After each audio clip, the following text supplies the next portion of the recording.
Hello, sir. How are you? Very good. How are Pleasure. you? Really good to see you. Don't shake me too hard. What do you got there? This is something Dave Ackler made on No our way. at the Sound Mix. What? Isn't that cool? Dude. Great to see Good you, to man. see you, Thanks brother. for coming by. Absolutely. The Mandalorian and Grogu marks the return of Star Wars to the big screen, the culmination of a journey that began when we met these now iconic characters who pushed the boundaries of Star Wars storytelling. Tested visited the production, where director Jon Favreau walked me through the practical sets they built, housed within Quonset Huts, and in fact, the very same Quonset Huts built during the mid-century aviation and hot rod boom that inspired George Lucas's original vision. It's on these sets and the production archives that Star Wars is at its most tangible, where I can see and touch and be immersed in the practical spaceships and droids and creatures and props born of Jon Favreau and Dave Filoni's expansion of the Star Wars universe. You must be so excited to finally show the world your baby. I am. I'm pretty excited about it. This area was known as Thunder Alley. Yeah. In the hot rodding days, these were all like Traco motors. James Garner had his Corvette shop here. Yeah. So here in this neighborhood, originally it was Howard Hughes built aircraft here, and we filmed Iron Man at what's now Google headquarters, the Spruce Goose hangar. Yeah. This was part of the his big airfield. Holy cow, I didn't realize. This was many years ago. Then the hot rodders came in, took them over, and these became machine shops. And this is where they built a lot of the bolt-on parts. Oh, man. And then later tech came through, so it was sort of Silicon Beach. Yeah. But these Quonset Huts are old originals, and we've done motion capture in here. We've one of the structures is our model shop. We filmed Oswald in these, using these as sort of like mini sound stages. Crazy. And we filmed Star Wars here. And so I'll bring you over across to where we filmed it. Oh, let's see. All right. Inside here is where we actually filmed a Delphi base for the series No way. and for the film. So you didn't just reassemble the set here. This is where you We filmed. kept it standing. These are just signs that we had. This is actually the food pod where Marty Scorsese's character Holy cow. works. So if you go in there, actually, Amazing. there Oh we my go. gosh. So it's a little Gandalf in the Shire. I love this. I love that you built a practical set. Yes, we did. We were able, because it's a film, we were able to have the time to build a lot of practical. On the show, we had to turn around in less than a year. Yeah. And so we innovated. There was new GPUs, NVIDIA, that everybody knows NVIDIA now, but at the time they were just a gaming video card company. Their new cards allowed us to have a refresh rate that allowed us to do 24 frames. Our volume, the video walls, were driven by basically VR tech, gaming tech. Incredible. And so we use that to get in-camera final pixel effects. Now we use some of the same technology more for interactive light, but we had the opportunity to build full sets and just do things we never had the opportunity to do because we had several years. Not several months. So anyway, so this was one of our builds. And It's incredible how much practical you're able to do. So as we go through here, this was our set from the show and from the film. Oh, wow. So in keeping with what George Lucas did, he used kit bashed a lot of World War II techs and props, and from the Greeblies and when you were making models, you'd pull pieces from the old model kits. Yeah, the old Tamiya World War II train cars and rail guns, and And for the weapons, for the spaceships, for everything. So, and I know you probably recognize. The IG, the Derwent engines for. Right, that's a Rolls Royce engine, right? And before that, it was in the bar. Yes. On Tatooine. So we've Amanda Serino and Andrew Jones are in our art department. They've been sourcing this stuff as they did on we really tried to capture the spirit of the originals. Because that's what I grew up with. Well, and in using the Quonset Hut, you're kit bashing the actual world. The whole world, exactly. That's amazing. So it doesn't take much, much like in the original film, you just have a few art pieces in there and then you tie in and then you change them to pill windows. But see, like you can't even tell where it starts and stops. And so this is the first Star Wars production, The Mandalorian, to ever film in Los Angeles. I love that you've got the Imperial droid sitting on the end. Okay, so you want to go through it? Yeah. Do you recognize what this is up here? The round thing. Wait a second. It's the side of something. It's a hatch. It's actually a top hatch, I think, or the back hatch. It's on a TIE fighter. That's it. Yes. And we use that for when Moff Gideon's TIE fighter. So we've been doing this for whatever, 8 years. Yeah. So we actually have like our own little mini archive of stuff. So this is a bit of a deep cut. This is from, we built this from a set piece from Tashi Station that was never used in the actual films, right? Amazing. But they filmed back in the 70s. And so this is a video game from Star Wars. People who know Star Wars, like the more detail you put in, the more they, you know what I mean? Yeah. And if you don't know it, it doesn't matter. But if you do, there's a lot of, our whole crew is always on the hunt for how do we put more stuff in the margins and how do you add detail? You must walk in here in the morning and be like, I'm fully in this world. Well, we kept it up because I said, well, somebody like Adam Savage might want to come by one day. But we have this as like, let's just keep it up as a backdrop. It really is like playing Star Wars. They always joked, Dave Filoni and I are like two kids. Totally. And it's just a bigger play set.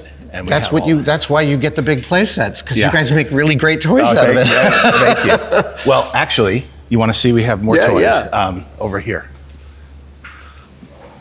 Okay, so here's sort of a little front of house. So we had a full lot of stages to build things in.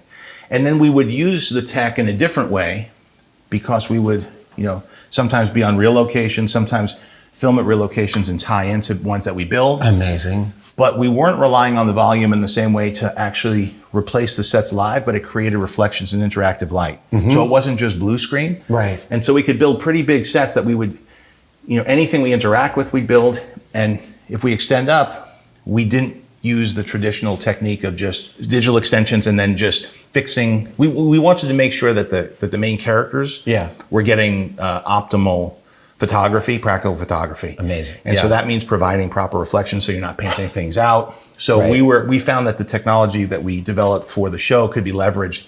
And John Knoll actually built, I don't know when you were touring with him, but he actually built a mini volume. I saw the mini volume. Miniatures. No, that for the Razor Crest for breaking through the planet. We saw them put the mini volume on. It was amazing. And I know on the prequels, it was a big challenge with the reflective ships, the Naboo ships, right? Yeah. That you were fighting reflections. A total nightmare. We sort of leaned into that, as we did with his armor. Here's a practical location we built downtown, also Los Angeles, has sort of a neon noir look. And there it is, you're getting a sense of it. But then at the end, we actually plugged panels in for extension. So we had live. So you had deep, and also reflection so we could go wet. Amazing. Right. Neon noir look is all about reflections and lights. This is your Ridleyville. This is your Blade Runner. That's amazing. And we watched all those films together. Yeah. And we actually used the Apple Vision Pro because John Knoll was up north. We were down here. We'd screen together and he would screen Rogue One. And you'd see his avatar walking around talking. So we were able to use tech to bring people together. That's amazing. And use tech to help leverage practical, right? And just create a different combination that one might not have had before. I mean, I've been following your guys' stuff so closely. It's hard for me to remember that this is also pushing the limits of what people can do with film right now. Like you are way out there at the leading edge of getting all this tech together. But as you'll see, it's super low tech at its core. So it's a mix. Yeah. And that mix is very specific to what George did with Star Wars, because he did really, it was super high tech, bleeding edge tech, the Dykstra Flex at the time. Yeah. But you also had really a lived in world and old props and very tactile. So that's what we together as fans try to figure out, is this Star Wars or not? This is actually a blow up of the Doug Chiang original artwork his art department did. I'm not sure if he was the artist on this one. I think he was. But this is based on a doodle that when I first showed the script to Filoni, he doodled this from the first episode, and that became kind of the final frame of the pilot of the first episode. Ooh. So now we're getting into different world. Yeah. There's a Darksaber, not in the film, but from the show. Yeah. We have a few of them. One of them I have. I'm so glad for that. So, that's as it should be. Here's little Rada as a baby. That's something that I painted. You painted on the weekends. Yeah. Dude, he's beautiful. Yeah, thank you. Oh, that's great. So that's fun. He's great until you see this. This is the actual stop motion models from Tippett. This is, oh, yeah. So they're next level. Oh. And this was a very ambitious stop motion sequence. So, but Dude. because we had the time to plan and we had people like John Knoll coordinating all of it, we're able to engage with Tippett and have them do and they're actually, you saw Mando scales about here. So these are giant droids. Here we go. Here's the. Oh! This is, oh my God, this is this, oh, wow. Everything. This is our history. This is everything we've done on Disney Plus and in the film. John. It's so thrilling to see it in one room. Does it overwhelm you a little bit? It's exciting. It is overwhelming because yes, you're looking at a lot of Star Wars, but also this has been my life for a decade or so. Close to a decade. Yeah.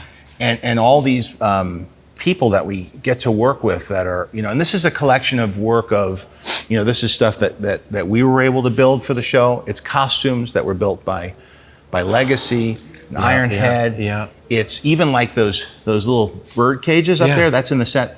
Each of those are little animatronics that were done by interns at Legacy that they gave them an opportunity to do all the little creatures in the shop. This is like the business end of a million decisions you've been making for a decade. And I love that it's real too. Yeah. It's, I don't know that people really understand how much real stuff we used, because there's a lot of digital work and really good digital work, but there's a lot of, IG was a rod puppet, and a lot of these things started off as puppets that were built for reference. Right. That everybody over-delivered. Like Grogu was just supposed to be reference or stand in for long shots, but then they kept building more servos into it, because you've done. And you guys ended up limiting the CG model to the confines of the practical. And because it's Star Wars, I think people are more accepting of the wonkiness of a puppet, as long as it has some life to it and personality. And I know R2-D2 was my favorite character growing up, and that was like, it wasn't a traditionally cute character, but I felt so connected to that character as a kid. And so here's one of the maquettes. This isn't one of the real puppets, but this is, I think, a maquette of him. Yeah. Oh, his sigil's much bigger than I thought it was. The plate. You should have come here. Did you build one for your guy? I haven't yet. Okay, good. Well, it's a good thing. Take reference. And then this is the Legacy built this. This is the Anzellan The Anzellan ship, right? Yeah. Oh my gosh. And there's actually an interior over here. And if you look all the way over here, here's the inside. It's a bit of a Tarsus set. Oh wow. So they had removable panels so they could puppet him through and underneath. Yeah, so we learned a lot about puppeting. And Dave Filoni was directed most of the puppet unit. That was thinking it was going to be, it'll be easy little thing to do. It was the hardest part of the show.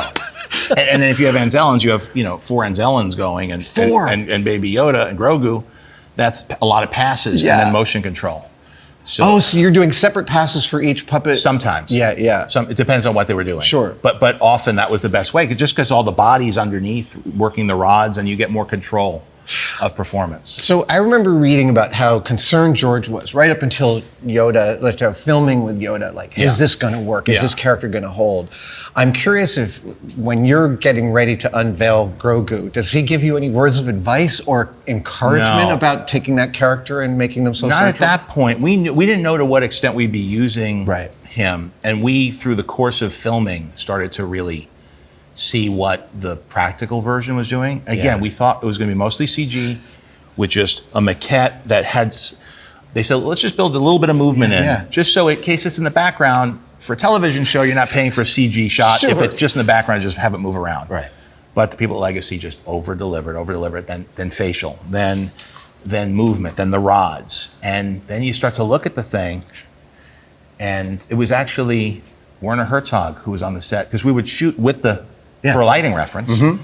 And then we'd say, okay, get it out, let's do the clean plate. And he was the one who called us cowards for doing a clean plate. He says, this thing's beautiful, it's magnificent. Why could you? And Deb Chow was directing at the time. And she was like, Werner Herzog, who's, Yeah. And so we started to trust it more. And then we knew once that we'd have the first reveal, because thanks to Lucasfilm and Disney, they kept it a secret. It was not in any of the merch or the marketing material. And so to have a surprise is rare now, because everybody knows everything ahead of time. And so that reveal was really, we knew it. And then it created, I think people wanted to see the show when it came out, so that they wouldn't see on social media what had happened. Yeah. They wanted to be part of that discovery. And then Baby Yoda became a international, before the show was even available in markets, something about that image and the innocence of that character and the cuteness and the personality people got and connected with. And so he's part of our thing, but he's also part of the world. And one of the interesting parts about making a film with him as a star is you can't assume, if people know him, they might not know everything about the show. So it's not unlike season 1, where there's going to be new people coming to see this. Of course, right? yeah. Mm-hmm. But your core audience, they don't have fans. any shorthand that they don't. But the same thing happened in season 1. Like we assumed that nobody knew anything about Star Wars. There's new characters. Mm-hmm. Here, as long as you know that he's a bounty hunter and he's got his little apprentice/adopted child, and what that dynamic is, you're good. But you also have to make it so that people who've been like us with Star Wars since the beginning, you have to give them a lot. And you have to make it work for both audiences. That's a trick. That sounds like a really tricky needle to thread. But I think we did it the first season. You know what I mean? So I think that we kind of knew keep the story clear and clean, know who the good guys and bad guys are. But then when you get to the supporting cast, characters, the background, the details, the implications as it speaks to the larger storyline, that there are clues in there, as Dave Filoni is getting ready to do Ahsoka season 2, that speaks to the bigger picture and the films to come, that this fits into that timeline. But you want this to be a standalone story where somebody, because it's been close to 7 years, there are people who aren't old enough to see Star Wars in the movie theater last time. Right. And I want to make them feel how I felt when I saw it for the first time, and have them fall in love with this and bring them in, you know?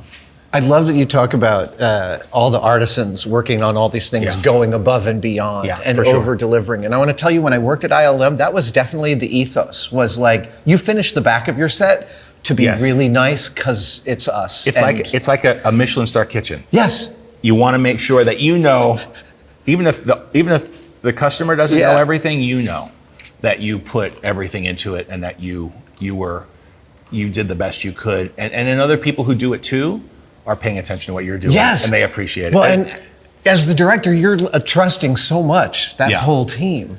But on this, I had that. I was coming into this with. I knew the characters, I knew the world, the audience knew who we are, and even though there's hopefully new people being introduced to it, we understand how it plays. We understand the genre, and when we push to go from we started off with samurai Western influences. Yeah. Well, now we were able to get into the other influences George had, which is like Flash Gordon, like space opera, big, swashbuckling adventure. And so we had other golf clubs in our bag than we would have had on it, right? We had the Big Bertha. We had big, so we could do things of a scale and a scope that we couldn't do before.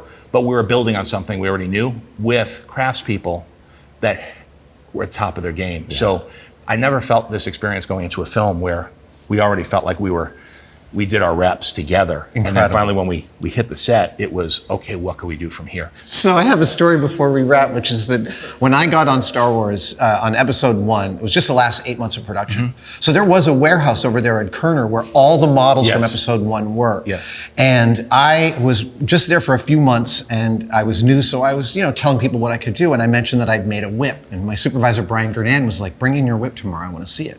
And I brought it in. He's like, I want to see you crack it. And I'm like, well, this room isn't big enough. So he took me to the warehouse with all the props. And he's like, stand on the table and crack it. So I'm standing on this table with, $5 million of Star Wars props and cracking this whip that sounds like a gunshot, realizing I could end my whole career here.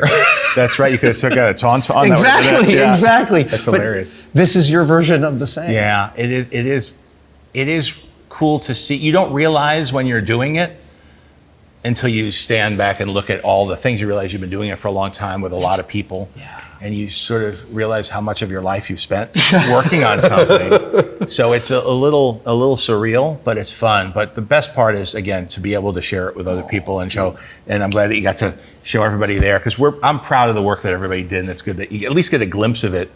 Everything is a story here. Everything does. I'm glad we got to tell a few of them. But yeah, feel free to share any of this with with your audience, and maybe they know things I don't.